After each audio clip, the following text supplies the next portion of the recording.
Então, vamos lá então, aula 12. Hoje nós vamos falar sobre as propriedades dos limites, tá? Então, a aula de hoje é uma continuação da aula 11, então é fundamental que o conteúdo da aula 11 esteja bem entendido para que o conteúdo da aula de hoje faça sentido. Então, vamos falar então sobre as propriedades do limites e os exemplos, e ver alguns exemplos.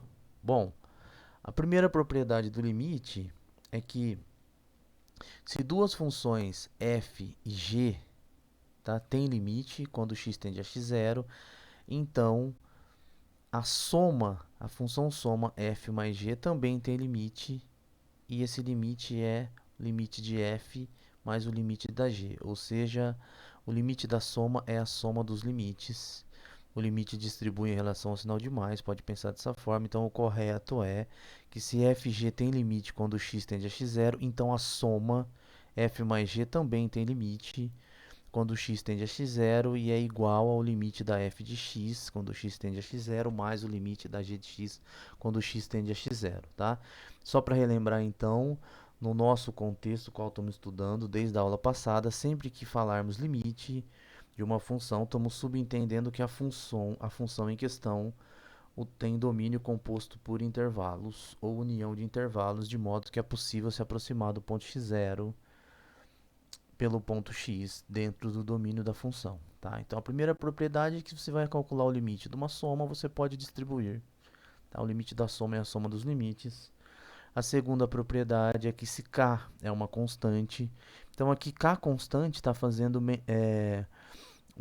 está correspondendo à função constante, né? Então k pertencente a s significa que k é fixo, é a função constante, é um número fixado, tá?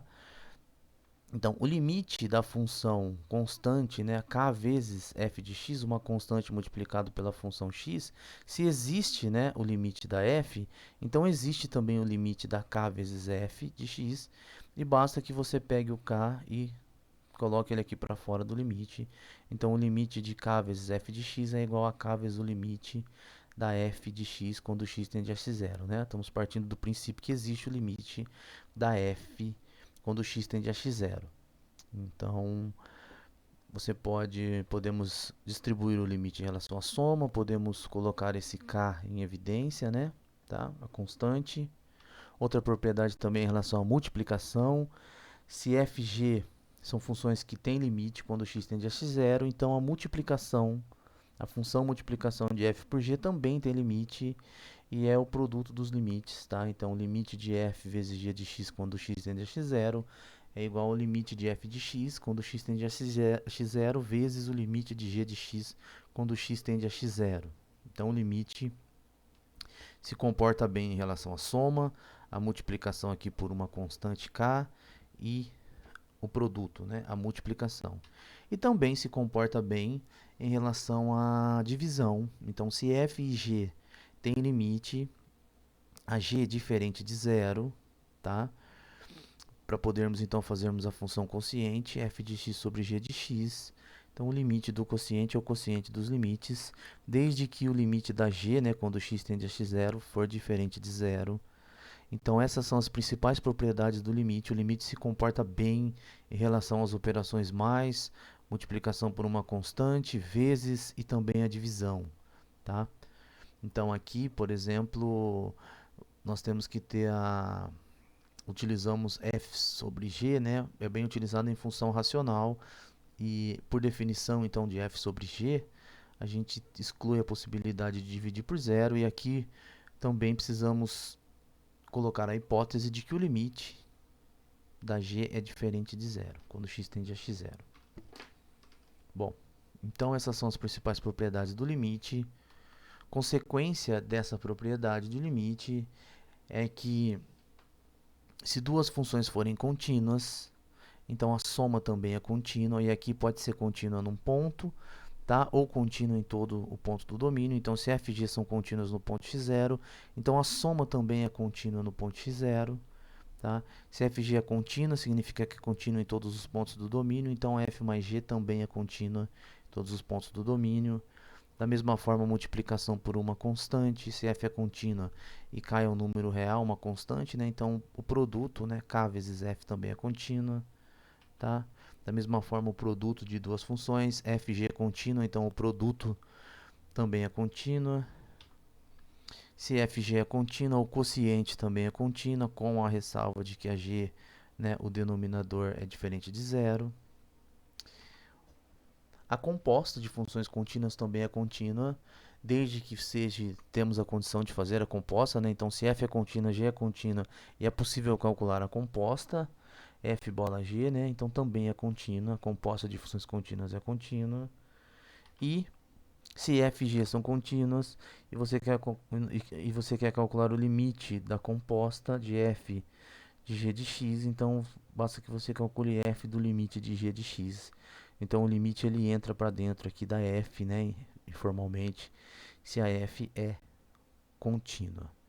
Então, conectado com a aula anterior, a gente expande agora o escopo para calcular limite de diversas funções, porque agora a gente pode calcular limite de soma de funções, de produto, quociente, compostas, tá? Então vamos fazer alguns exemplos.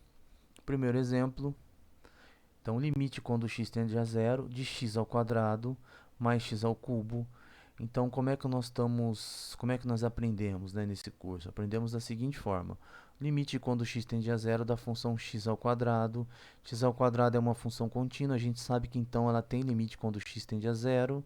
X ao cubo também, então basta que substitui, tá? 0 ao quadrado mais 0 ao cubo, isso fica igual a zero. É assim que a gente definiu, né, o limite quando a função é contínua. Tá? Podemos também estamos usando aqui a soma ou também o fato de que isso é um polinômio é uma função contínua. Outro exemplo, 5x ao cubo menos 8. Então temos aqui 5x ao cubo. Então olha só, o 5 é constante, fica parado. X ao cubo é contínua em x igual a 2, então basta substituir o 2. O 8 é a função constante, fica parado também, então fica 5. 2 ao cubo menos 8 igual a 32. Informalmente significa que, olha para essa expressão, é contínua, então basta substituir, tá? O x tende a zero, o x por zero nesse caso, x tende a 2, o x por 2 nesse segundo caso. Terceiro, e elevado a x mais x. Agora aqui nós temos a função e elevado a x, né? Calcular o limite para quando x tende a zero. Sabemos que existe, é contínua. A função x também é contínua em x igual a zero, então basta substituir para obtermos e elevado a zero mais zero igual a 1.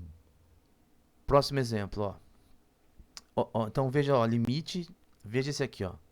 Limite quando x tende a 1 de raiz de x mais 1, tá? A raiz é uma função contínua, x mais 1 é uma função contínua, então a gente pode passar o limite aqui dentro, ou seja, podemos substituir aqui também x igual a 1, ou seja, é colocar o limite aqui dentro, então fica a raiz de 1 mais 1, que é igual a raiz de 2. Limite de quando x tende a 1, aqui temos um produto de função, estamos considerando x tendendo a 1, então não zero denominador, então substituindo 1 sobre 1 mais 1 é igual a meio. Então, informalmente, né, quando a gente vai calcular o limite de uma função, a gente olha para a função, se for uma função contínua, uma função que a gente conhece, do tipo polinomial, exponencial, logaritmo, função racional, né, com a ressalva do domínio, no domínio apropriado, né, a gente substitui. No primeiro momento, substitui e vê se dá tudo certo, se não tem nenhum problema.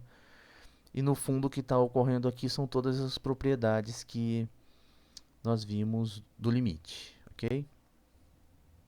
Vamos ver mais um exemplo. Limite de quando x tende a 1 de x menos 1 sobre x ao quadrado menos 1. Tá? Então aqui temos uma função racional. X menos 1 no numerador, x ao quadrado menos 1 no denominador. É o quociente de dois polinômios, né? É o que a gente chama de função racional. Tá? Bom, se a gente simplesmente substituísse o x por 1, vamos ver o que acontece.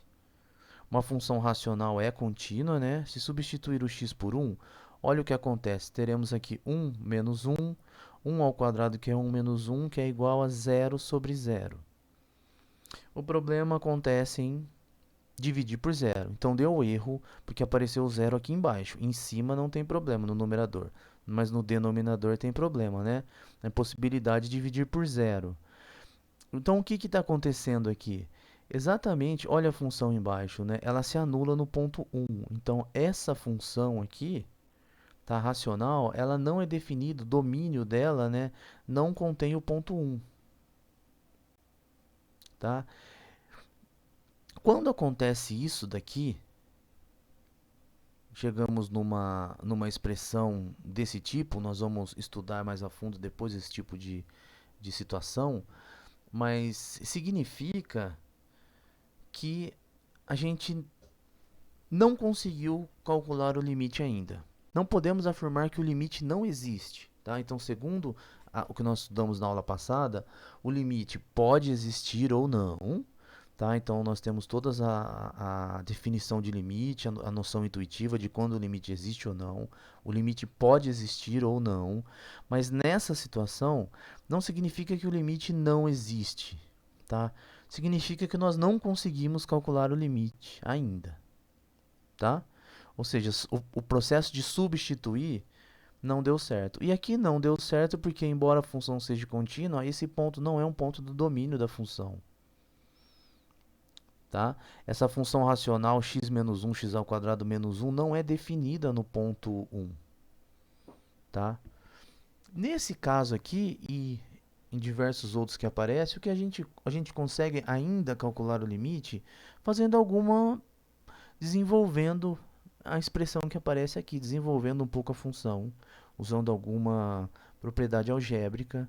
Por exemplo, uma propriedade que a gente pode utilizar nesse caso é essa identidade aqui, ó. Então, quando temos uma diferença de quadrados, ou seja, um número ao quadrado, então, por exemplo, a ao quadrado menos b ao quadrado, a gente pode escrever essa identidade na forma a mais b vezes a menos b.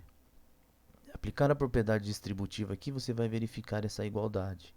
Então, essa daqui é uma igualdade que envolve essa diferença de quadrados aqui, né? Agora, olha o denominador desse limite, né? Olha o denominador dessa função racional, x ao quadrado menos 1. Ou seja, podemos escrever x ao quadrado menos 1, mas 1 também é igual a 1 ao quadrado, né? Então, podemos olhar para esse denominador e ver que é uma diferença de quadrado, x ao quadrado menos 1 ao quadrado. E usar essa expressão aqui, essa identidade, para escrever, então, o denominador como x menos 1, x mais 1. Então, aqui o x está fazendo o papel de A, né? E o 1 está fazendo o papel de B, tá? O numerador ficou parado, então ficou x menos 1, x mais 1. Ok? Feito isso, observe que x menos 1 no numerador, x menos 1 no denominador se anula e obtemos, então, 1 sobre x mais 1. Então, temos uma igualdade aqui, nós só desenvolvemos melhor essa expressão aqui algébrica, usando essa identidade, chegamos nessa igualdade. Ao fazer essas contas, esse desenvolvimento, é importante que se coloque, vai permanecendo o limite aqui, né, para x tendendo a 1. E agora, essa expressão, 1 sobre x mais 1, você pode substituir o 1, que ela é bem definida no ponto x igual a 1. Se você colocar o 1 aqui, fica 1 sobre 1 mais 1, que é meio. Então, o limite dessa função x menos 1 sobre x ao quadrado menos 1 quando x tende a 1 é meio. E a gente obteve não simplesmente substituindo 1 no primeiro momento aqui no lugar de x. Não deu certo essa substituição porque essa função não é definida no ponto x, então ela não é contínua nesse ponto. Mas, utilizando essa... Na verdade, ela não é definida nesse ponto, né? Então, uma vez que ela não é definida nesse ponto, não podemos nem questionar a continuidade dela nesse ponto. Mas, então, em linhas gerais, ao substituir aqui o limite, o x tendendo a 1, ao substituir o 1, obtemos, por exemplo, dividir por zero, significa que não conseguimos calcular o limite ainda, tá? E não não necessariamente que o limite não exista. Então, o que a gente faz é tentar achar uma identidade ou desenvolver um pouco mais. Foi o que fizemos aqui e chegamos no valor meio. Então, o limite dessa função x menos 1, x ao quadrado menos 1, quando x tende a 1, existe, tá? E é meio. Bom, então discutimos as propriedades dos limites, expandimos um pouco o escopo de funções que podemos calcular os limites, então demos um pouco mais de substância à aula anterior, vimos alguns exemplos e é um bom momento para fazer alguns exercícios, né? Vou deixar aqui então esses aqui para treinar um pouco. Você pausa o vídeo e tenta fazê-los. Obrigado, até a próxima aula.